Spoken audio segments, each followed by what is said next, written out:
Hey, how's it going, guys? Today, the topic is why and when you should trust your intuition.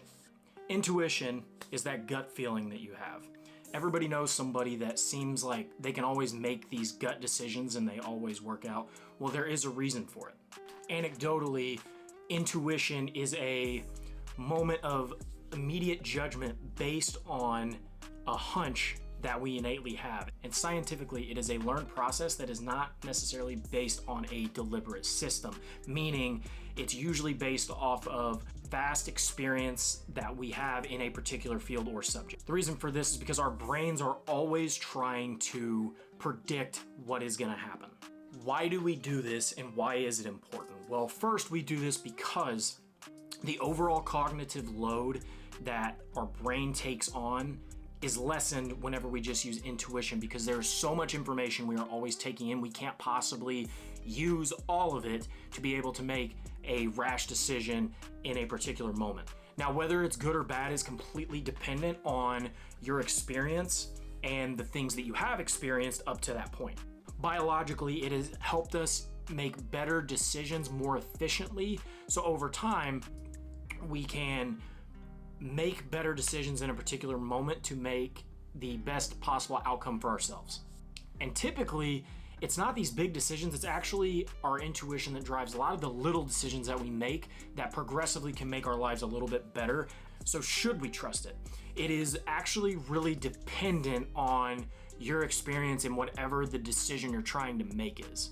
For example, when I first got into trading, like stock market trading, like a lot of people did, my intuition on what I thought was gonna happen was way wrong more times than it was right. I lost money. Why? Because I didn't have the proper experience and exposure into that particular subject or skill to make good, beneficial, intuitive decisions for what I was trying to do. If we have a lot of experience with something, that makes our ability to be able to be more intuitive with that and make our last second decisions much more effective, because we know all of the various factors that can go in it, and it's actually more of a subconscious thing rather than a conscious decision you're actually making. Now, a good experience of this that I have is my experience in fitness. I've been doing it for over a decade, so I know what I need to do when I go to the gym in order to get the best response for my muscles to grow. But that only has happened through being able to go to the gym consistently for years, developing that skill and understanding the subtle feelings that happen when I know, hey, my muscles are getting the right response they need to, so they will grow, versus not pushing it hard enough. So when it comes to pitfalls and not being able to effectively use your intuition, that comes down to if you do have a lack of experience. If you don't have a significant experience in something that is complicated, your intuition is going to be wrong way more than it's going to be right. This also can be applied to dating. A lot of people have certain intuition about things that are going to happen, and a lot of times people are right, but that's because they've experienced that particular thing so much. Whereas if you say experience a good relationship for once, and you start experiencing good relationships and good communication with other people, then you're also going to be able to intuitively know when something is good rather than strictly when things are just bad.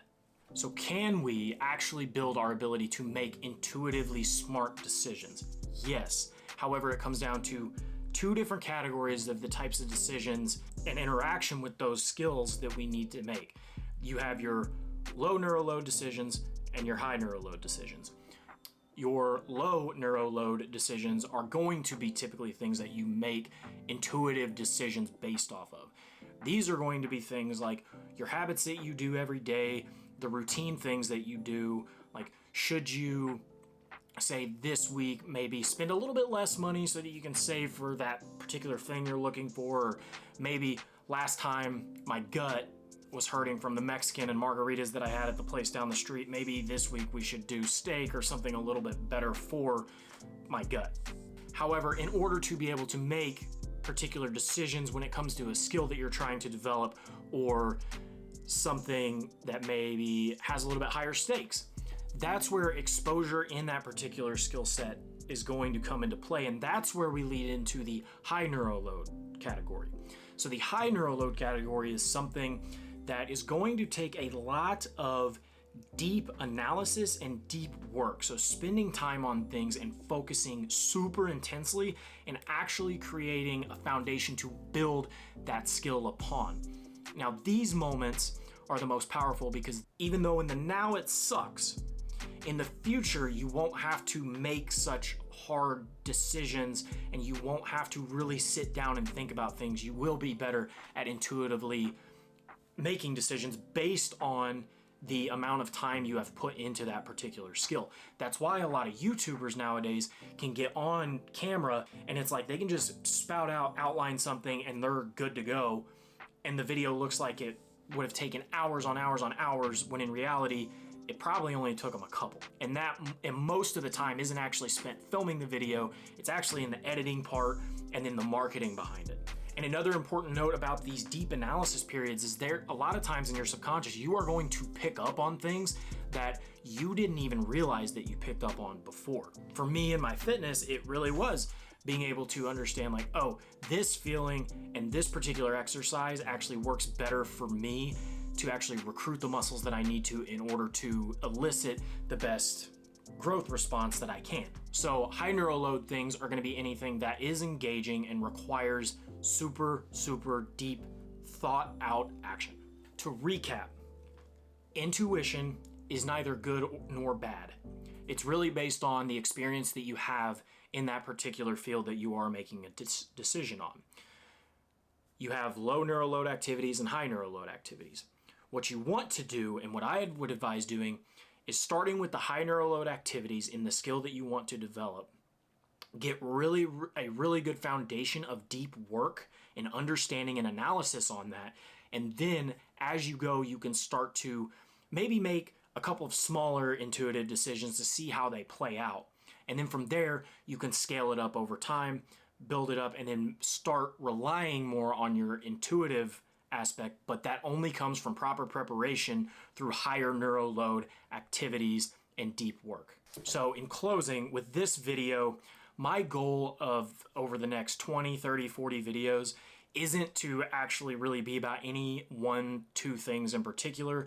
I am trying to get better at my presence on camera so that my skill set of being on video and YouTube becomes better, and intuitively I will get better at understanding how to talk on camera, what videos to make.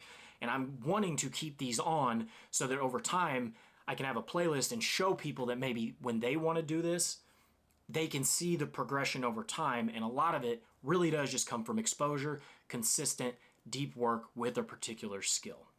So if you do want to see that journey and you do kind of want to just see what happens over time, please subscribe, follow, whatever, just keep my name on your mind. Doesn't really matter. I just want to show people that developing skills and developing a good intuitive skill in a particular field actually just comes through deep intentional work action.